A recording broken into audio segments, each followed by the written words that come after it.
Kaya, kung lang.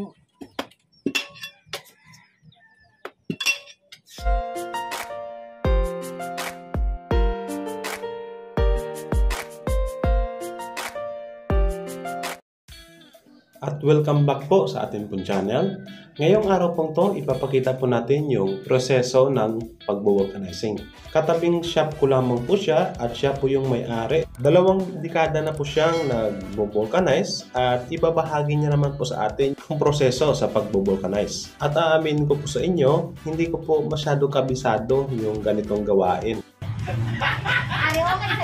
Kasi nga po, meron pong magandang technique po para po dito. At kung napapansin niyo po dito, yung unang ginawa po niya ay kinuha niya po yung barbula ng ating pong interior para po lumabas lahat ng hangin na nasa loob ng interior at saka po para palambutin yung gulong na kumapit po sa ating pong rim. Dito to yan. At dito na po pumasok yung paggamit natin ng tire remover or yung tawag po dito sa amin ay lukit.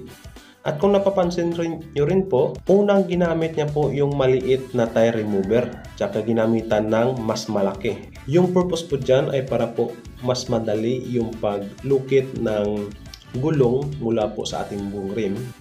Mas magaling ang kamay ko dyan. At isa pong napansin ko po sa ginagawa niya ay hindi niya na po kinuha yung mismong hub sa motor po. Instead po ay kinuha niya lamang po yung mismong interior sa loob ng gulong. Kung inyo pong nakikita sa mga old style na pag-vulcanize, literal na apoy po talaga yung ginagamit nila sa luto ng mga butas ng ating po mga interior, which is medyo delikado po yun kung malapit po yung motor po natin sa apoy. Kaya nakaugalian po dati na dapat kunin yung hub mismo sa motor po natin para meron pong distansya from lutuan na apoy sa motor po natin. At isang malaking factor po ang paghanap ng butas sa ating interior ay yung paggamit ng tubig at sa paglublob po nito. Madali po nating mahanap kung saan part ng interior po natin ang may butas. At dito po, kitang-kita po sa ating pong slow-mo na may lumalabas pong gula. It means po dito po yung butas at lalagyan po siya natin ng marker para madaling makita. Kung meron po kayong mga budget na worth 20k ay pwedeng-pwede na rin po kayong magpatayo ng sarili nyo pong vulcanizing shop. Will you please repeat it? Dapat meron po kayo ditong background knowledge. Kung meron po kayong motor shop or motorcycle spare parts na business, pwedeng-pwede nyo po itong pasukin. Mag-hire lamang po tayo ng mekanikong marunong po nito. At ang mga tools na dapat meron po tayo sa pag-vulcanize ay dapat meron po tayong compressor, air grinder gaya ng ginagamit niya po ngayon, tire remover or lukit kung tawagin po dito sa amin, tire vulcanizer, yung lutuan ng ating pong interior, mga basic tools kagaya ng plier, long nose cutter, combination wrench, martilyo, tsaka yung rubber mallet, air gauge, patch po para po sa mga tubeless at sa mga interior po ng mga bisikleta at samahan na rin po natin yan ng ruler at saka yung pandikit, tire sealant at syempre hindi mawawala yung mga iba't ibang klaseng mga size ng mga interior. Sa halagang 20k po, pwedeng-pwede na po tayo makapagpatayo ng ating pong sariling vulcanizing shop. At dapat po nasa gilid ng kalsada po yung pwesto po natin para madali pong makita. At dito na po ginamit yung tire vulcanizer para po lutuin yung butas ng interior.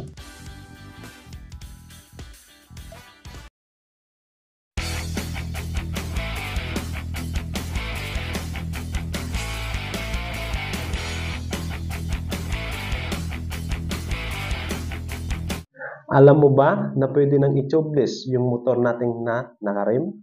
Yes po, tama po yung narinig po ninyo. At marami na pong gumagawa po nito.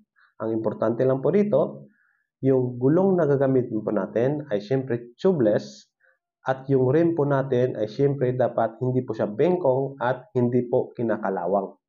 At samahan na rin po natin ng paglagay ng tire sealant at tubeless cap. Maraming salamat po.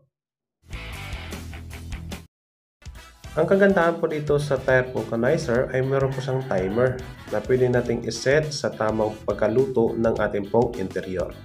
Galing mo pala dyan Hindi ko alam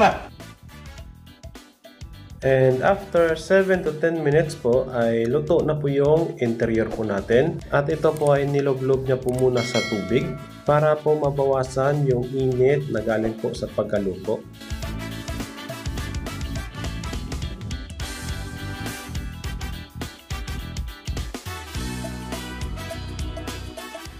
At sunod niya pong ginawa ay pinagpag niya po yung gulong po natin para po makuha yung dahilan ng pagkabutas ng ating pong interior. At yung isang dahilan po dito ay yung mga matutulis na bagay na nakabaon po sa ating pong gulong at yung pagkaipit ng interior sa loob kasi po sa kakulangan po ng hangin.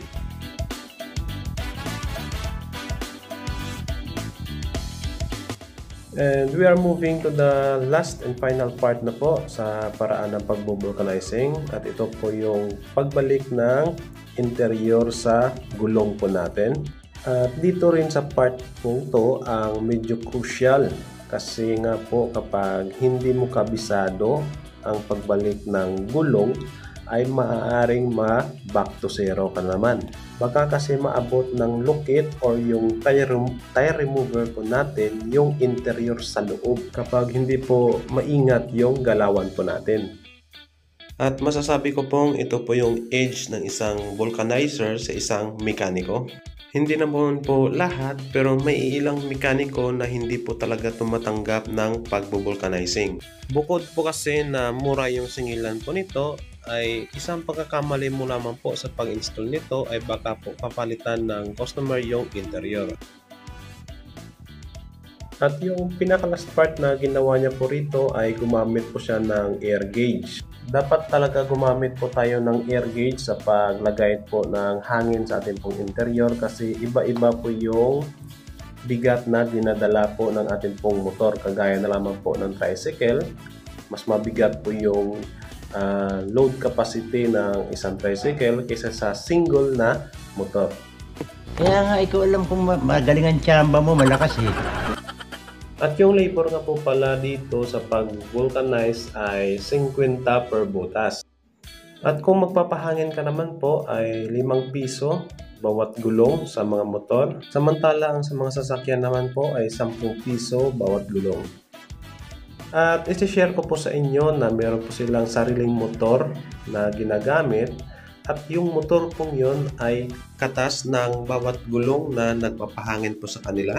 At biruin po ninyo, hindi po bababa sa 1,000 kada buwan yung income po nila mula lamang po dito sa pagpapahangin ng mga gulong. Dito na po nila kinukuha yung bayad sa buwan ng singil para po sa kinuha nilang brand new na motor. So ano pa po yung hinihintay natin? Arat na sa pagkakaroon ng ating pong vulcanizing shop. Kilala kong kaliskis mo, oy.